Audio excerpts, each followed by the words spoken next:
Sud Radio, ça débat chez Expert, 9h-10h, Valérie Expert. Bonjour à toutes et à tous, heureuse de vous retrouver vendredi 14 octobre. Peut-être êtes-vous dans la galère, en train d'attendre pour faire le plein. On va évidemment revenir sur cette grève, risque de contagion, grève générale, la marche du 16 octobre. Et puis cette grève, elle pose une question sur les salaires. Est-ce que c'est, comme le dit l'économiste François Langlais, la revanche des salariés? On en reparlera tout au long de cette heure. Pour débattre aujourd'hui, Alex Darmon, bonjour, journaliste politique. Vous avez une chaîne de débat politique sur YouTube qui s'appelle Les Indécis. Ergun Toparslan, bonjour, vice-président et porte-parole de Territoire de Progrès. Zartosht, je me suis entraîné. Zartosht Bakhtiari, vous êtes maire de Neuilly-sur-Marne. Et nous avons un autre maire avec nous, un habitué, Jacques Miard, maire LR de Maisons-Laffitte. Bonjour.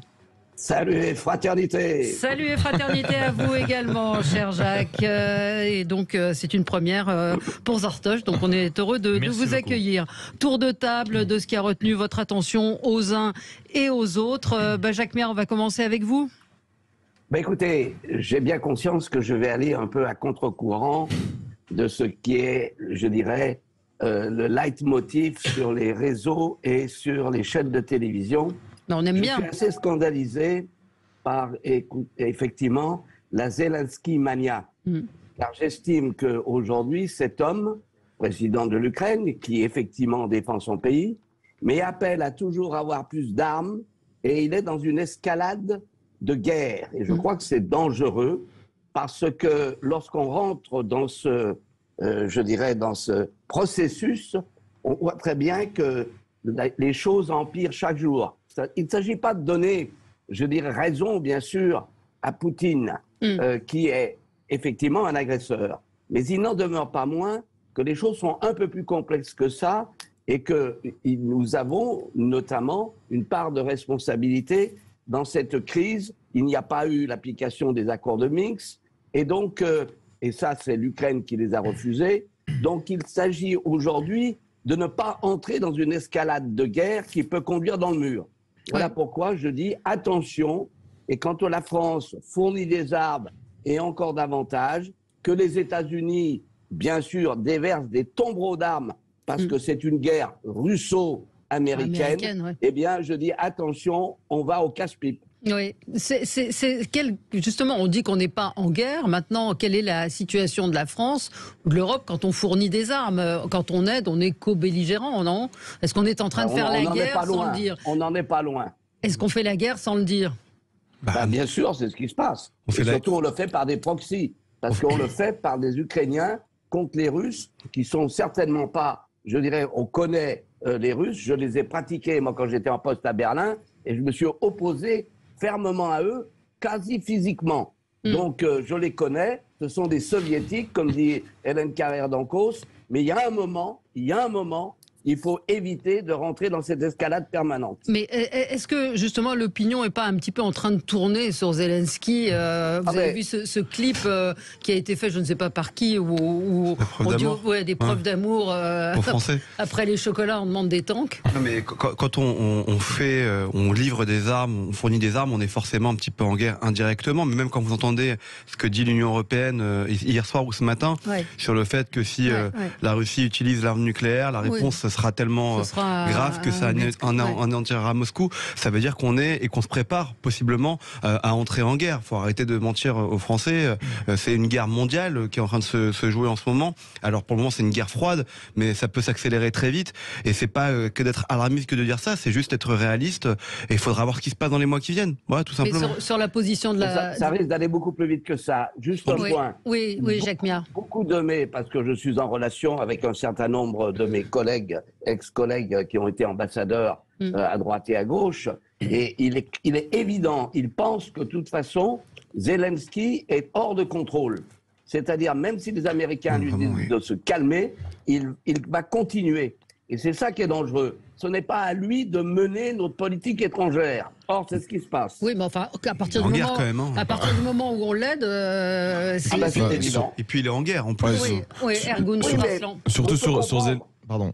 Parce que sur Zelensky, en fait, surtout au début de cette guerre, il a été très loué par rapport à sa gestion de la communication, absolument, qui était très bonne, jusqu'à ce qu'il y ait un événement qui nous a un peu déstabilisé en France. C'était son intervention à l'Assemblée nationale où il demandait aux entreprises françaises directement de boycotter et d'arrêter de travailler avec la Russie.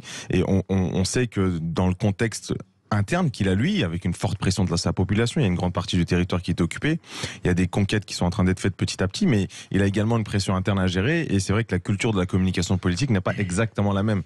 C'est pour ça que des clips qu'on a pu voir qui nous paraissent un peu extravagants, nous, là-bas, ça a fait un fort coup de communication, et ça a montré à son peuple, ça a revigoré son peuple pour montrer que Zelensky faisait le maximum pour aller chercher tous les soutiens possibles pour aller les défendre. Mais ce que dit Jacques Miard, et qu'on n'a peut-être pas vu au début en étant assez manichéen, c'est l'influence et la puissance des États-Unis dans ce conflit également. C'est certain. Pardon, excusez-moi. Oui. Non, mais je pense qu'il faut être naïf pour pas le voir, effectivement. Enfin, dès le départ, les États-Unis avaient un rôle assez prégnant dans ce conflit, avec notamment l'encouragement de l'Ukraine à avoir une base de l'OTAN chez eux. Enfin, très clairement, c'était dès le début un affrontement entre les États-Unis et la Russie.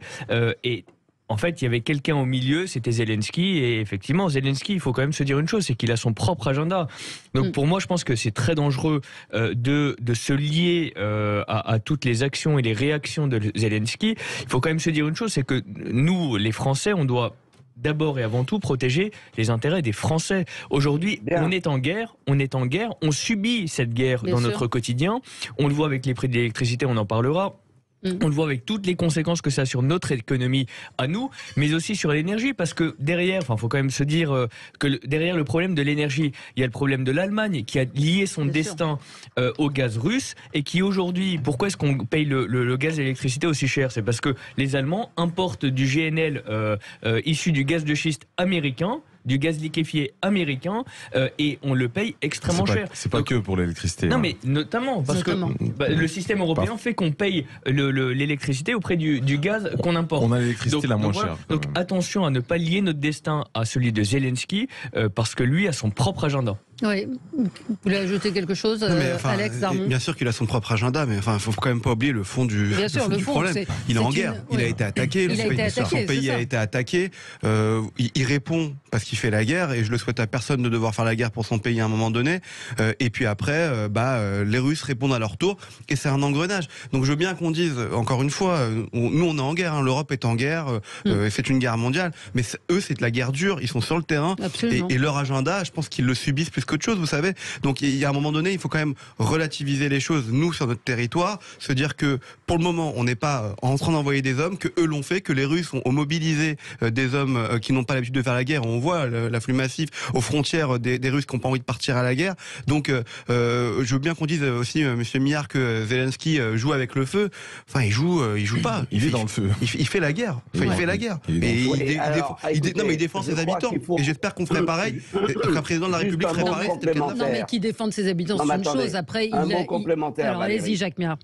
Oui, il faut savoir que depuis 2014, les Américains sont intervenus avec force en Ukraine et ont armé et ont tout fait pour préparer un affrontement. Les Américains ont besoin d'une chose, un ennemi. Après la déculottade qu'ils ont eue en Afghanistan, ils veulent, je dirais, remettre sous leur autorité les vassaux européens. C'est ça l'objectif. Et donc ça, c'est une question pour eux de crédibilité. Et oubliez que depuis, je dirais, la réunification de l'Allemagne, les Occidentaux, et notamment Baker, ont promis à longueur de temps que, bien évidemment, l'OTAN n'avancerait pas jusqu'à tirer les moustaches de nounours. C'est oublier une chose fondamentale. Et donc, on a notre part de responsabilité. Les nations occidentales ont leur part de responsabilité dans ce conflit. Cela n'empêche pas qu'effectivement, c'est Poutine qui a agressé le premier. Oui, c'est fondamental. C'est fondamental. Oui. Je suis surpris de la surprise parce que depuis de très nombreuses années, dans tous les conflits, ou quasiment tous les conflits, à part celui ces dernières années entre l'Arménie et l'Azerbaïdjan, les États-Unis n'ont jamais laissé les Russes intervenir seulement de manière directe ou indirecte. Ils se sont à chaque fois mêlés des affaires. On l'a vu en Syrie, on parle même pas de l'Irak et de la Libye. Donc il était évident que si Poutine s'aventurait dans une guerre directe, en plus vis-à-vis de l'Ukraine, et que les États-Unis auraient pris leurs responsabilités. Ouais. Un mot, Jacques Miard, sur ce qui s'est passé aux États-Unis cette nuit, les parlementaires américains qui demandent à Trump de venir s'expliquer. On peut en dire un mot, c'est-à-dire pour essayer de voir quel était son rôle. Mais la démocratie américaine, c'est le Congrès. Ouais. Et à partir du moment où il y a une majorité contre M. Trump au Congrès, ils vont aller au bout du processus. Et il faut ajouter que si jamais les démocrates perdent la majorité, notamment à la Chambre des représentants, ce qui est possible, eh bien, à ce moment-là, ces processus vont arrêter. Le drame du Congrès, c'est qu'il a sa propre politique, que ce soit en matière internationale ou en matière intérieure. Et donc, c'est comme ça que ça se passe. Et puis, on va voir ce qui sort. Maintenant, quant à Trump, il nous a foutu le bordel au Proche et au Moyen-Orient, notamment en Iran. Je dirais que je ne salue pas son retour sur la scène internationale. Non, mais là donc, investigation sur son rôle, Alex Zarmon. C'est le drame des États-Unis, c'est le Congrès, c'est de leur démocratie. Mais excusez-moi, M. Miard, vous avez été député. Dans ces cas-là, le drame de la France, c'est aussi l'Assemblée nationale et le Parlement.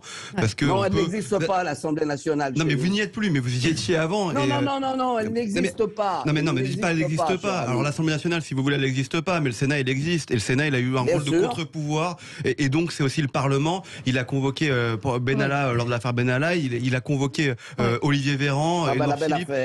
Non, mais vous pouvez dire ce que vous voulez, c'est le drame des États-Unis, c'est le Congrès. N'empêche que ça veut dire que c'est une démocratie qui fonctionne aussi. Fonctionne. Alors attendez, Jacques Miard, on va laisser la parole. Elle fonctionne et elle a son propre agenda. Mais quand vous citez l'affaire Benalla chez nous, vous êtes un peu gonflé. Parce que l'affaire Benalla, ça a été véritablement de la part de l'actuelle présidente des lois qui est au perchoir. Elle a cassé cette commission d'enquête. Alors bravo. On parle du Sénat. On parlait du Sénat. Alors Zartosh Bakhtiari sur Trump, rapidement. Là, c'est aussi un acte politique, un acte de campagne politique. Rappelons-nous que le 8 novembre, il y aura les midterms aux États-Unis. C'est dans 3 semaines. Donc c'est un acte de campagne, effectivement, qui a voulu, qui est instrumentalisé derrière. Il y a peut-être un fond de vérité aussi, non ? Peut-être, mais bon, le calendrier n'est pas innocent ni anodin. Allez, on se retrouve dans un instant, on continue notre tour de table. Évidemment, on parlera des réquisitions et de cette grève générale qui est appelée par plusieurs organisations. Et puis la marche du 16 octobre. À tout de suite sur Sud Radio. On est ensemble jusqu'à 10h pour commenter l'actualité. Alors, Zartosh Bakhtiari, vous, votre coup de gueule, il est lié à l'actualité ou coup de projecteur dans le 16 octobre. Ça fera 2 ans que Samuel Paty a été décapité, assassiné par des terroristes. Et le contexte actuel fait que le ministre de l'Éducation lui-même reconnaît qu'il y a des alertes d'atteinte à la laïcité. Oui, il y a des alertes et il y a aussi ce courrier qui a été reçu par un prof à Évry dans lequel on lui a écrit « On va te faire une Samuel Paty ». Alors on ne sait pas qui l'a écrit, c'est un courrier anonyme, donc je pense qu'il ne faut pas trop s'attarder sur les courriers anonymes. Maintenant, il y a de l'émotion qui est encore vive dans beaucoup d'établissements. La violence est quand même assez prégnante, on en appelle parfois au meurtre et ça devient assez banal comme acte d'appeler au meurtre et à la barbarie. Donc, voilà, moi c'était mon coup de gueule. Alors on peut s'émouvoir des choses maintenant. Moi la question c'est qu'est-ce qui a été mis en place depuis pour prévenir ça. Et malheureusement pas grand-chose. On voit que le système judiciaire ne s'est pas forcément beaucoup plus étoffé. On voit que les sanctions à la clé ne sont pas beaucoup plus fortes et on peut s'en émouvoir assez fortement. Enfin voilà, il faudrait avoir une réaction très ferme et forte par rapport à ceux qui menacent les fondements de notre République, avec évidemment une suppression des droits civiques, mais de manière plus générale, une action très très forte. Quand on lit les témoignages ici ou là des enseignants, on se rend compte qu'en 2 ans il n'y a pas eu beaucoup de choses qui ont progressé. Et puis, on voit cette montée en puissance sur TikTok. Alors, certains diront c'est de la provoque, c'est une mode, mais ça dénote, Alex Zarmon, aussi d'une situation très claire. J'ai toujours beaucoup d'émotions quand je parle de l'assassinat de Samuel Paty, du professeur, parce que si on est tous autour d'une table aujourd'hui, c'est grâce à nos professeurs, quand on était à l'école primaire, collège, lycée. Et c'est vrai que Aujourd'hui, rien n'a changé depuis 2 ans. Alors, comme vous le dites, le courrier anonyme, on ne sait pas qui l'a écrit, et donc il faut pas s'attarder dessus. Mais au-delà de ce courrier, l'ambiance dans les salles de classe est pesante aujourd'hui. Les élèves se comportent mal. Il y a des problèmes d'éducation, des problèmes de respect.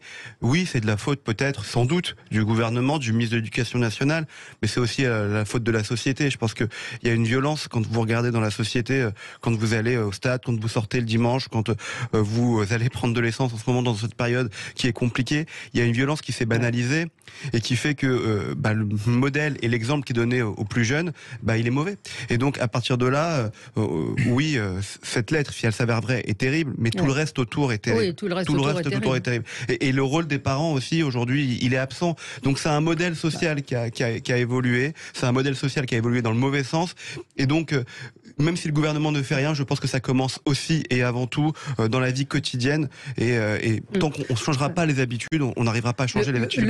Le ministre hier, je crois, disait la République est plus forte que TikTok. Moi, je pense pas. Maintenant, c'est terminé. Je pense pas du tout. Ça marche mais pour travailler sur les réseaux sociaux, je peux vous le dire, la République n'est pas plus forte que TikTok. Bien sûr que non. Et même auprès des plus jeunes, et surtout auprès des plus jeunes, mais même auprès de leurs grands frères et de leurs grandes sœurs. C'est là que ça commence aussi, l'éducation aux médias. Et je peux vous dire que TikTok aujourd'hui est plus fort que tout.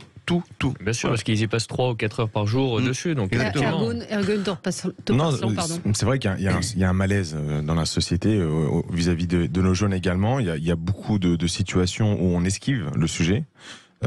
J'aurais aimé qu'on puisse aborder cela de façon un peu plus sereine, y compris dans la société, mais on sent qu'il y a un malaise là-dessus. Il y a un souci également dans l'éducation nationale, dans l'école de la République, par rapport à l'approche identitaire qu'il peut avoir dans certains endroits.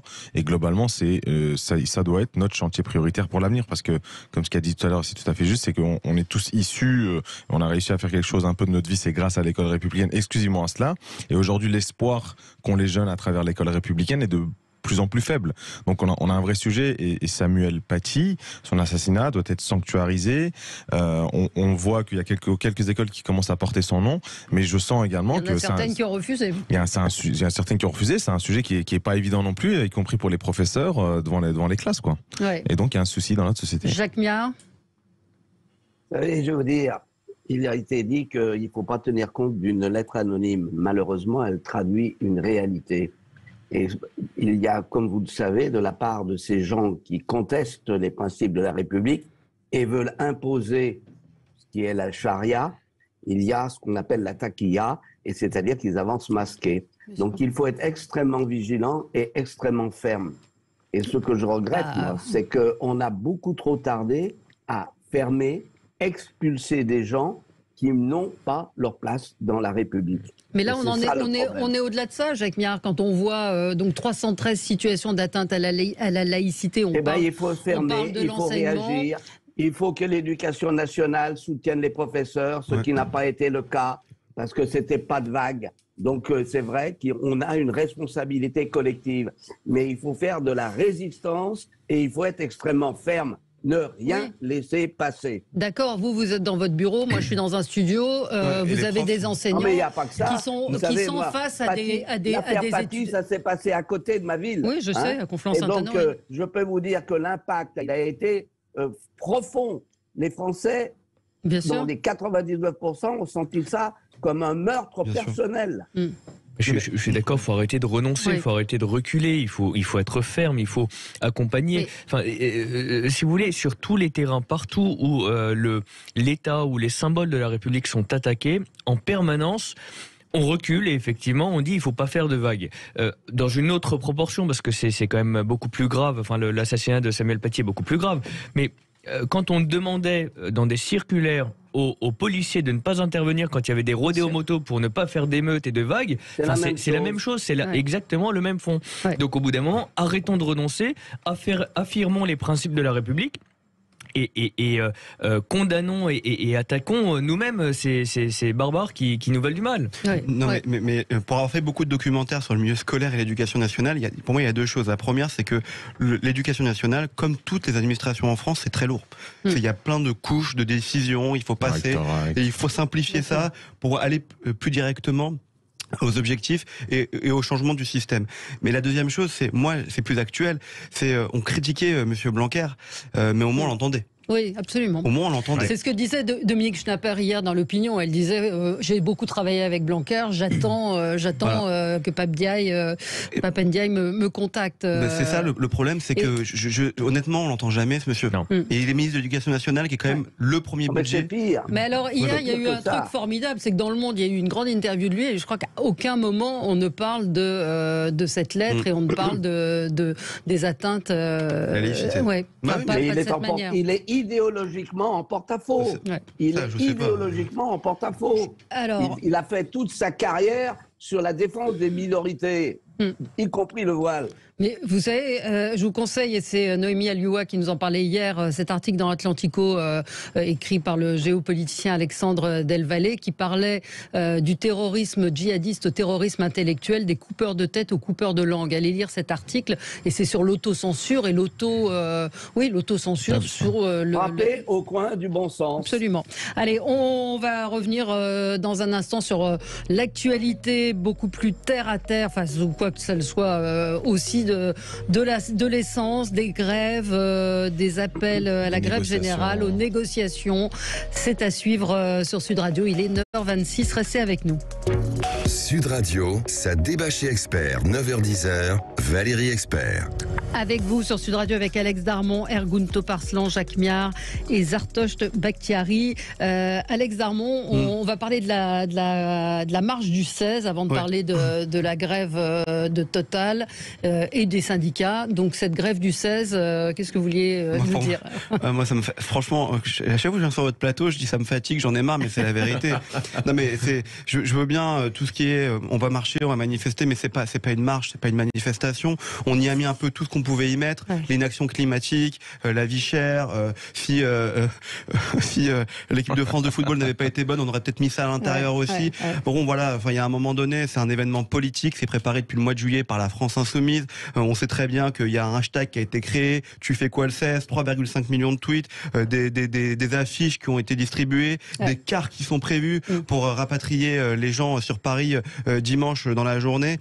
Et on voit qui est-ce qui participe à cette marche dimanche. C'est des mouvements politiques, la France Insoumise, des mouvements de gauche. Ils ont tout à fait le droit de faire une marche. Attention, moi je dis pas qu'ils n'ont pas le droit, mais qui nous disent pas que c'est une marche, c'est une manifestation, c'est un événement politique, c'est un meeting politique, c'est organisé par Jean-Luc Mélenchon. Encore une fois, depuis le mois de juillet, cette marche a été annoncée. C'est-à-dire qu'on n'avait même pas commencé à débattre ou à dire oui, non, il peut y avoir ça, on peut améliorer, poser des amendements. Enfin, rien que cette marche était déjà prévue. C'est un événement de rentrée pour Jean-Luc Mélenchon à Paris dimanche. Est-ce qu'il y aura du monde? Oui, il y aura du monde, parce qu'ils arrivent à mobiliser et ils arrivent forcément à rassembler et à fédérer autour de leurs problématiques. Donc moi, c'est ça que je veux dire ce matin, c'est que il y a un moment donné, pour que la politique et que ça aille mieux dans ce pays, il faut dire les choses et il faut les nommer.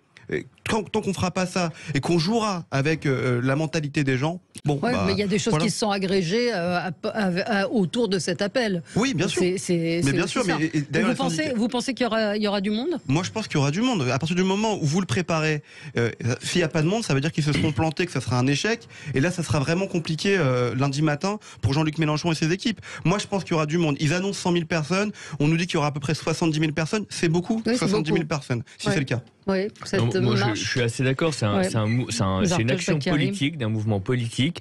Je pense qu'on en fait beaucoup trop. Maintenant, effectivement, le contexte est compliqué. Donc, il y aura des personnes qui seront présentes parce que, effectivement, on a un contexte de crise. On a des super profits que le gouvernement refuse de taxer. Enfin, il y a de la matière. Et c'est là où le gouvernement n'a pas été malin. Il n'a pas été intelligent dans sa démarche. Mais voilà, moi je pense qu'il ne faut pas commenter outre mesure cette marche qui est, comme d'autres mouvements politiques peuvent faire des meetings politiques, là c'est une action politique d'un mouvement politique, rien de plus. Oui, Ergun Toparslan. Non, ce qui est juste, c'est que c'était malheureusement prévisible de la posture que peut avoir un parti politique au sein de l'Assemblée nationale, et donc ça dénature les débats qu'on peut avoir à l'Assemblée nationale. Ouais, c'est exactement ce qui a été dit, c'est-à-dire quand on sait au mois de juin qu'il y a une manifestation pour le pouvoir d'achat qui va être faite au mois de septembre, à un moment donné on peut se poser la question de ce qu'ils vont faire entre-temps.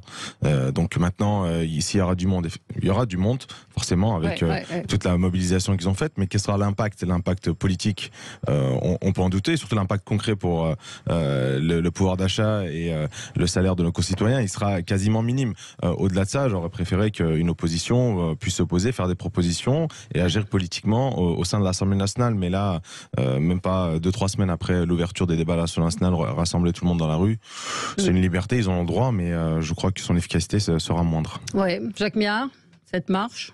Je peux vous assurer que je ne marcherai pas. Quelle surprise. Oui. Et alors ? Mais bon, ça ne va pas plus loin. Ouais. Effectivement, c'est une action politique. Ça vient après, je dirais, les prises dans le tapis de Mélenchon, qui doit se refaire une virginité, si tant est qu'il a encore l'âge de le faire. Et puis voilà, il a fait une faute monumentale, c'est pas se représenter à l'Assemblée nationale. En réalité, il essaye d'exister par ailleurs. Et ça risque de faire un flop. Y aura-t-il Adrien Quatennens à la manifestation ? Non, il est en arrêt maladie, c'est ce qu'a dit ce matin. Il a voté, hein. Il a voté par délégation. C'est ce qu'a dit Alexis Corbière ce matin dans la matinale de Sud Radio. Tiens, je vais vous faire écouter un petit extrait, ça va aller dans le sens de ce que vous vouliez évoquer, peut-être Ergun Toparslan ce matin, donc Alexis Corbière qui était chez Patrick Roger à propos des grèves, des blocages et du fait que les syndicats aient reconduit cette grève. 7% d'augmentation de salaire, c'est ce qui est proposé, et prime de 3 à 6 000 euros. Vous n'êtes pas salarié total, hein, évidemment, mais quel est votre regard sur cette proposition ? Vous la refuseriez, vous, ou pas ?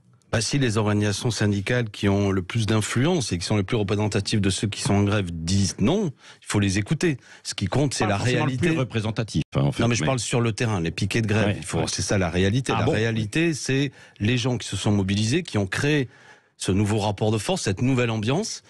Qu'est-ce qu'ils en pensent ? Voilà, donc très bonne relance de Patrick Roger sur les syndicats majoritaires. Enfin, la CGT n'est pas majoritaire dans les négociations, en tout cas chez Esso. Ce ne sont pas eux qui... les propositions ont été acceptées par les deux autres centrales syndicales et c'est effectivement la CGT qui bloque, mais ils ne sont pas majoritaires. Alors dire qu'ils sont majoritaires sur les piquets, vous vouliez évoquer ce syndicalisme. Non, c'est un sujet plus profond, je pense, de la problématique du syndicalisme français en particulier et son lien, les liaisons dangereuses qu'il peut avoir avec le monde politique. D'ailleurs, pour faire un laïus et un parallèle, pour ce qui concerne la CGT, c'est Fédération des industries nucléaires et énergétiques. Aujourd'hui, si Alexis Corbière, qui est le premier défenseur de la CGT sur les piquets, aurait pu mettre en place son projet politique, la première chose, ça serait évidemment de fermer l'ensemble de nos centrales nucléaires et de mettre fin aux approvisionnements, à l'utilisation du pétrole et des carburants dans notre pays. Mais au-delà de ça, on a un vrai souci par rapport à la représentativité des employés, parce qu'aujourd'hui, même si un syndicat est majoritaire, au final, il représente qu'une certaine partie des employés qui, déjà, la participation aux élections internes est de plus en plus faible aujourd'hui et se sentent très peu représentés par les syndicats. La différence qu'on peut avoir avec nos voisins, par exemple en Allemagne, où le monde syndical est beaucoup plus important, c'est qu'il a aussi un rôle plus important au sein des entreprises. Ce qui n'est pas le cas en France aujourd'hui. Le pouvoir qu'ont les syndicats sont un pouvoir de blocage, comme ce qu'ils avaient été faire, de négociation. Mais ce qu'on constate surtout ces dernières années, c'est qu'on s'éloigne de plus en plus de cette culture de la négociation. Il n'y a absolument aucune marge de négociation dans aucune réforme. On le voit aujourd'hui pour Total qui fait des propositions CGT bloc. On le voit sur toute autre réforme qu'on peut faire, y compris dans le monde politique, sur la réforme du travail, la réforme des retraites. Il est extrêmement compliqué d'avoir des marges de manœuvre et de négociation. Et donc, ce qui nous pousse à des blocages systématiques. On a un sujet là-dessus qui nous empêche de pouvoir avancer et de mettre en place des projets politiques. Oui, Jacques Miard. Oui, Valérie. Oui. Oui, on Valérie, vous écoute. Oui, allez-y. Oui. Ce qui manque fondamentalement, c'est une politique des revenus. Cette affaire montre qu'effectivement, elle a été mal gérée, y compris par le gouvernement, et qu'il est indispensable de remettre en place une politique des revenus et d'avoir des objectifs. Parce que, bien évidemment, lorsqu'on entend qu'un patron s'est augmenté de manière vertigineuse son traitement et que les gens galèrent en raison du pouvoir d'achat, ça ne peut pas marcher. Donc il faut rétablir profondément une politique des revenus, c'est-à-dire un dialogue social, sinon on va dans le mur. Mais avec qui c'est-à-dire avec les entreprises, avec les branches. Non, mais les branches, oui. Mais il n'y a pas que les syndicats, il y a les branches. Mais il y a des gens qui s'expriment dans les entreprises. Oui. Non, mais en vrai, il y a deux choses différentes. Comme Jacques Miard vient de dire, il y a le gouvernement, mais on en parlera sans doute après. Et pour le moment, il y a surtout les syndicats qui aujourd'hui n'ont plus aucun poids depuis la campagne électorale, enfin même avant, mais la campagne électorale présidentielle, sur ce point-là, a été démonstratrice du fait que les syndicats ne sont plus présents. Que quand ils organisent une manifestation pour le 1er mai, c'est plus la manifestation des syndicats, c'est la manifestation de la France insoumise et des partis de gauche. Voilà. Quand vous avez Monsieur Martinez qui arrive sur un piquet de grève ou sur une manifestation mardi et qui vous dit désolé, je suis en retard parce que j'ai été dans les territoires palestiniens sous les balles des militaires israéliens. Enfin, en fait, c'est quoi être syndicat aujourd'hui en France? C'est aller faire la guerre là-bas ou c'est venir défendre? Quel rapport ça a? Enfin, vraiment, c'est défendre les salariés français normalement. Et aujourd'hui, il est plus du tout audible, ce monsieur. Mais plus du tout. Et tant qu'on a aussi une responsabilité, nous les médias, je suis désolé, tant qu'on donnera les caméras, qu'on donnera les micros et qu'on les laissera s'exprimer, on est obligé de le faire. Mais que, de l'autre côté, les membres même d'un syndicat comme la CGT ne s'expriment pas, les vrais, qui sont à l'intérieur sur les piquets de grève, on n'avancera pas et puis les négociations seront bloquées. Parce que là, aujourd'hui, les négociations seront bloquées. Moi, je me rappelle sur votre plateau, il y a quelques semaines, on se disait la grève, la manifestation, l'esprit général, ça va arriver à l'hiver prochain. Et moi, je me disais non, en fait, il suffit d'un truc pour que ça parte. Et là, ça part. Et à mon avis, c'est pas prêt de s'arrêter.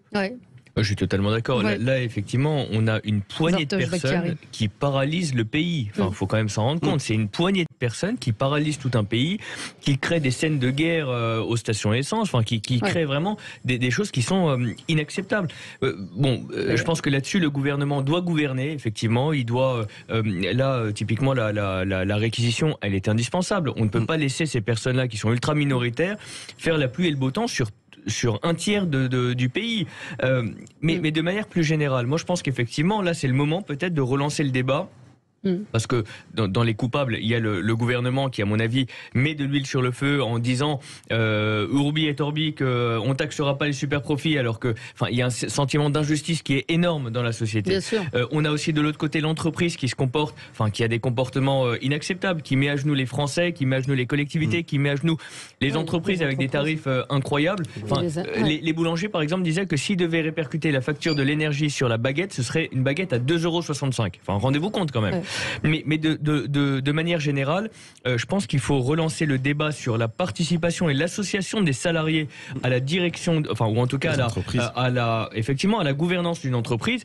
Et si tel était le cas, je pense que le PDG de Total n'aurait pas pu se passer de 3,9 millions à 5,9 millions de salaire. Il y aurait eu un partage, une équité. Et je pense que ce qui fonde toutes ces actions, c'est le manque d'équité et le sentiment d'injustice qui est prégnant. D'où la nécessité d'avoir une politique des revenus, d'où la nécessité d'ouvrir branche par branche le dialogue. Parce qu'ils se sont peut-être des minoritaires, mais ils surfent sur un sentiment d'injustice profond, partagé par des millions de Français. Donc ils sont sans doute minoritaires, dont acte, mais il n'en demeure pas moins que le malaise est profond et que l'inflation est un mal qui va durer.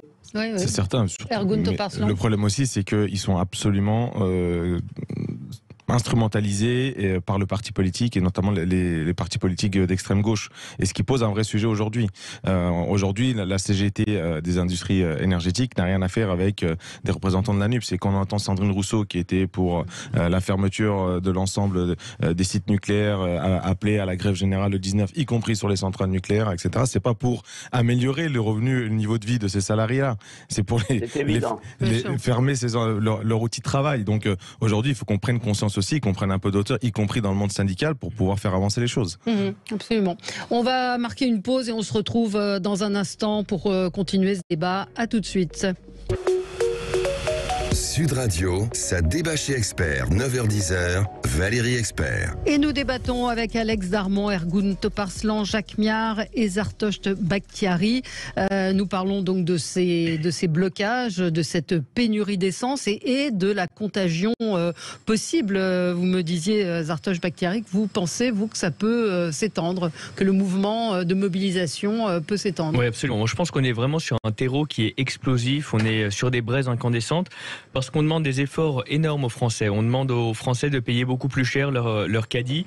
On demande aux Français des efforts drastiques dans leur vie quotidienne. Et c'est là où ça peut vraiment impacter tous les Français de manière unanime. Par exemple, sur le prix de l'électricité ou du gaz, de l'énergie de manière globale. Pour les collectivités, on demande à chacun de se chauffer moins et de payer plus. Par exemple, dans ma ville, on passe, en gros, la facture est multipliée par 10 à 20 selon le gaz, l'électricité, etc. Bon, tout ça, ça a des répercussions dans la vie quotidienne. Les classes vont être chauffées à 19 degrés, les gymnases à 14 degrés, plus d'eau chaude sanitaire, l'éclairage public va être diminué de moitié. Donc tout ça, ce sont des répercussions qu'on verra chacun dans notre vie quotidienne. On le voit déjà avec effectivement les blocages aux pompes à essence. Et de manière sous-jacente, ce qu'on voit, c'est qu'il n'y a pas de partage des efforts. Et c'est là où il y a un sentiment d'injustice qui va être énorme et qui, à mon avis, peut prendre. Donc dès lors que vous avez ce cocktail-là qui est complètement explosif, que vous n'avez plus les élus locaux pour faire barrage, effectivement, je pense qu'on est sur un terreau qui est explosif, qui peut être pire que les gilets jaunes. Ouais. Pire que les gilets jaunes. Je ne souhaite pas, parce que c'était quand même quelque chose compliqué. Vous disiez il y a 15 jours, Alex, que vous ne croyez pas à une reprise de mobilisation comme ça, je crois. Sous le modèle des gilets jaunes. Oui. Par contre, moi, je pense à une grève générale. Oui. Sur la durée, moi je me rappelle, j'étais petit, 95, ça m'a marqué. Oui. On n'est pas loin de ça. Ce qui est certain, c'est qu'on a un moment de bascule dans le quinquennat d'Emmanuel Macron, dans le deuxième quinquennat d'Emmanuel Macron. Moi, je ne peux pas croire qu'il n'ait pas anticipé ça. Enfin, je veux bien qu'on n'aime pas Emmanuel Macron tout ce qu'on veut, mais c'est quelqu'un d'intelligent et il a plus rien à perdre en fait. C'est son deuxième quinquennat. Il doit faire des réformes, il doit laisser une trace dans l'histoire. C'est quelqu'un pour qui fait une trace dans l'histoire, et donc maintenant je pense qu'il va jouer la politique de la tête à brûler, quoi. Il va y aller et il va s'envoyer, comme on dit chez les jeunes. Il va rien lâcher. Donc ça veut dire en gros que effectivement, mardi est annoncé une journée de grève générale, peut-être le début d'une grève générale. Je pense que ça va être suivi. À mon avis, préparez-vous à la journée de mardi, peut-être à pas trop bouger. Voilà. Et après, on verra ce qu'il en viendra dans la suite des. Mais c'est principalement les services publics qui sont concernés. Les entreprises. Pour le coup, la RATP a été sollicitée mardi. Et c'est pas le service public, la RATP. Et apparemment, ça va moyen, être. Oui, moyen, mais c'est pas complètement. Jusqu'à aujourd'hui, sur les transports, la RATP n'était pas sollicitée et ne répondait pas. Là, apparemment, mardi, elle répondra. Oui, Ergun, t'en parlant. Que mardi soit une grande journée de mobilisation, j'imagine, mais le plus important, c'est de voir est-ce que cette mobilisation pourra durer, parce que faire grève, poser grève, on l'a tous fait à un moment donné, avec une heure de grève, statistiquement, c'est faisable. Mais la vraie grève, celle où on touche pas d'argent, qui peut se permettre, ne serait-ce que de la faire, et qui la fera jusqu'au bout pour des revendications comme celle-là. C'est-à-dire, quelle est la finalité? Et là, c'est là que le politique rentre en jeu. Force est de constater que les oppositions, même pas s'approcher d'une récupération politique qui permettra de conclure un certain problème sociétal. Il n'y a aucune proposition, aucune démarche intellectuelle dans ce sens-là, qui concerne le pouvoir d'achat ou autre. Donc très concrètement, je pense qu'il y aura peut-être une mobilisation au début, mais que ça va vite se calmer dans les prochaines semaines. Jacques Miard, qu'est-ce que peut faire le gouvernement? Parce qu'on a évoqué le manque d'anticipation. Aujourd'hui, la marge est assez réduite. Elle est d'autant plus réduite qu'on s'est mis des carcans aux pattes. Parce que prendre des sanctions contre la Russie qui commence à se retourner contre les Français, bravo, c'est de l'amateurisme de première bourre. Et donc, je pense qu'il va laisser effectivement Macron une trace dans l'histoire, mais c'est pas celle à laquelle il pense. On danse sur un volcan, parce que vous avez non seulement une récession française qui s'annonce, mais vous avez une récession mondiale. Donc, il est évident que ça va tanguer. Il est non moins évident qu'effectivement, ce n'est pas une grève qui va résoudre la chose, mais vous pouvez avoir une série d'incidents qui vont se cumuler, et donc c'est extrêmement dangereux. Oui. Il faudrait retrouver des marges de manœuvre par l'investissement, mais ça n'apprend pas le chemin. Vous avez un budget de l'État qui ouvre les vannes et qui, notamment, il y a 11 milliards, on embauche encore des fonctionnaires alors qu'il faudrait, je dirais, faire un certain nombre d'économies ciblées, tout en dépensant plus pour les hôpitaux et notamment aussi la justice et les armées. Mais il n'en demeure pas moins qu'on a affaire à quelque chose, à une politique qui fait défaut. Il n'y a pas de politique industrielle, il n'y a pas d'aménagement du territoire. Et ça, c'est extrêmement grave parce qu'on danse sur un volcan. Oui. Ça montre qu'il n'y a pas d'issue à une mobilisation de ce type-là. On voit bien que la position... C'est pas en descendant dans la rue que ça va résoudre. Vous ne pouvez pas interdire aux gens de manifester. En agissant sur, je dirais, ce qui produit des richesses. C'est l'investissement qui manque dans ce pays. Oui. Et ça, c'est extrêmement grave. Les collectivités locales auxquelles on a coupé les ailes parce qu'on a pris... Est-ce que vous savez que maintenant, aucun locataire, même riche, ne paye des impôts dans la ville dans laquelle il habite. Puisqu'on a supprimé la taxe d'habitation. Et donc, c'est extrêmement grave. Et qu'on est en train de nous réduire nos capacités financières. Là où il y a 15 ans, on faisait 70% des investissements publics, on est descendu à 50. Voilà la réalité. Et ça, c'est l'imbécilité de Macron. Tout ça accumulé, on voit bien que ça ne parlera pas aux manifestants. Si on va voir les grévistes mardi, ça ne va pas leur parler.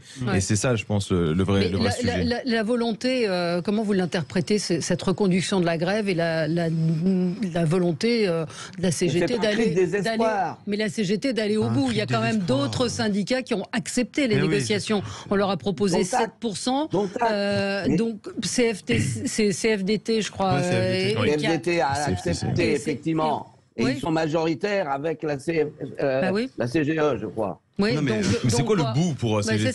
C'est quoi le bout? C'est de foutre le bordel, pardon de parler comme ça. Il y a des élections professionnelles qui vont arriver, n'oubliez pas. C'est politique, c'est tout simplement politique. Voilà, donc à partir de là, on aura beau monter et descendre et vouloir expliquer par telle équation que il y a effectivement un cri de désespoir. Mais excusez-moi, ça fait 7 ans, 6 ans depuis l'arrivée d'Emmanuel Macron que ce cri de désespoir, il est dans le pays. Pas parce que c'est de la faute d'Emmanuel Macron, mais parce que ça fait 30 ans qu'on a une politique publique qui est mal gérée. Ça fait 30 ans qu'on ne construit plus. Vous avez raison, Jacques Millard, quand vous parlez avec les syndicats, les travaux publics et les collectivités locales, on ne construit plus. On n'a plus de projet d'avenir dans ce pays. C'est certain. Maintenant, il faut aussi quand même relativiser les choses. On est quand même un des pays, je dis pas qu'il s'en sort le mieux, mais qui s'en sort le moins bien dans le monde. Quand vous regardez le moins bien ou le moins mal? Le moins mal. Excusez-moi, le moins mal, c'est un lapsus. Non, mais par rapport à d'autres pays européens, quand vous regardez ce qui se passe en Grande-Bretagne, enfin, c'est une vraie catastrophe. On en parle très peu, mais c'est une vraie catastrophe. Donc je dis pas que tout est bien, bien loin de là, mais il faut quand même relativiser les choses parce que c'est comme ça, en mettant des cris d'alerte tout le temps, que la journée de mardi va être le début d'une aventure qui peut être complètement folle. Voilà. Oui, je suis d'accord et qui peut aller sur tous les domaines parce que quand on prend le pouls, il y a l'éducation qui est vent debout, il y a la santé qui est vent debout, il y a les policiers, il y a l'énergie qui met tout le monde vent debout, il y a la réforme des retraites. Oui. Et quand on a un ancien Premier ministre, Édouard Philippe, pour ne pas le nommer, qui jette de l'huile sur le feu en disant qu'il faudrait aller jusqu'à 67 ans, eh ben pourquoi pas, tiens. Forcément, ça crée une contestation qui est énorme. Et je pense qu'il y a matière à ce que la combustion prenne encore et encore. Donc c'est pour ça que je dis que on commence quelque chose, on ne sait pas où on ira, forcément, mais ce point d'arrivée peut être très lointain et très difficile. Ce que vous dites, Zarostov, est-ce que vous pensez que la réforme de la police judiciaire était véritablement nécessaire, une réforme opportune? C'est là où vous avez un espèce de gouvernement qui voit pas, je dirais, qui a le nez dans le guidon. Je suis d'accord. Et qui rajoute encore des dissensions et des débats oiseux à une situation qui est merdique. Bien sûr. Bah oui. Non, mais la réalité, c'est quel est le projet alternatif au projet politique qui est d'Emmanuel Macron, celui qui a gagné l'élection présidentielle. C'est pas Macron, hein. Peut-être pour vous, mais ce qu'on constate, c'est qu'en réalité, il y a une incapacité à aller chercher une majorité pour tout autre projet politique. La gauche, toute la gauche, qui pense pas du tout la même chose, a réussi à s'unir à travers un bandeau, mais c'était uniquement pour des élections législatives. On a vu que c'était infaisable pour une élection présidentielle, et c'était pour limiter la casse. Quand on regarde aujourd'hui la droite de son côté, on n'arrive pas très bien à comprendre. Aujourd'hui, la réforme des retraites pour laquelle ils hésitent à voter, c'était celle qui nous reprochait d'avoir copié-collé du programme de Valérie Pécresse. Donc, pourquoi, comment, quelle est la finalité, à quoi va servir tout ça? Il est là le vrai enjeu, et je pense que politiquement on n'est pas au niveau non plus des attentes des Français, il faut se dire la vérité. Les débats qu'on porte n'intéressent absolument pas les Français. Quand on va leur dire qu'il n'y a pas assez d'investissement public et que les collectivités territoriales sont délaissées, ils votent à 10% pour les élections locales, les Français. Ce qui est très intéressant, sur Édouard Philippe, ils ne votent pas à 10%. Un peu plus. Les élus locaux restent très implantés. C'est pas parce que vous avez eu des échecs que nous les avons eu. On les assume pas comme vous. Ce qui est très intéressant, c'est sur Édouard Philippe. Philippe, qui franchement est quand même celui qui a raté la réforme des retraites sous le précédent quinquennat. Qui a lancé les gilets jaunes. Voilà, qui a lancé les gilets jaunes, les 80 enfin ça part de tout ça et on y revient un petit peu, et qui aujourd'hui vient remettre de l'huile sur le feu, et on nous dit que potentiellement il pourrait être le remplaçant d'Emmanuel Macron. Quand il va rentrer dans le dur de la politique et dans les échanges, honnêtement je pense que ça va lui faire tout drôle, parce qu'il a quand même été à l'origine de beaucoup de crises sous le quinquennat précédent, et puis il est parti, et comme toute personne qui part, il joue aujourd'hui une réputation qui soit plutôt positive. Mais quand il va devoir revenir dans le jeu politique, je pense qu'il s'attend pas vraiment à ce qu'il va affronter. Peut-être qu'il en a tiré une leçon. Ouais. On dirait pas, quand il donne une interview comme ça. Mais il reste la personnalité préférée des Français. Non, mais parce qu'il s'exprime pas. Vous savez. Ça va quand même, il a fait 3 pages. Là. Ouais, mais on va voir dans quelques semaines, quand il y aura des enquêtes d'opinion par rapport à cette interview-là. Voilà. C'est fini pour aujourd'hui. Merci à tous les 4. Très bon week-end. Le combat continue. Voilà. Fraternité. Force, comment vous dites? Fraternité, force et fraternité. Honneur et patrie. Honneur et patrie, voilà. Merci Jacques. Merci à vous. On se retrouve, nous, dans un tout petit instant. On va parler tout autre chose. La Star Academy qui revient, figurez-vous. C'est cool ça, je peux rester. C'est vrai, restez, vous allez croiser, vous allez voir. On va en parler dans un instant. À tout de suite.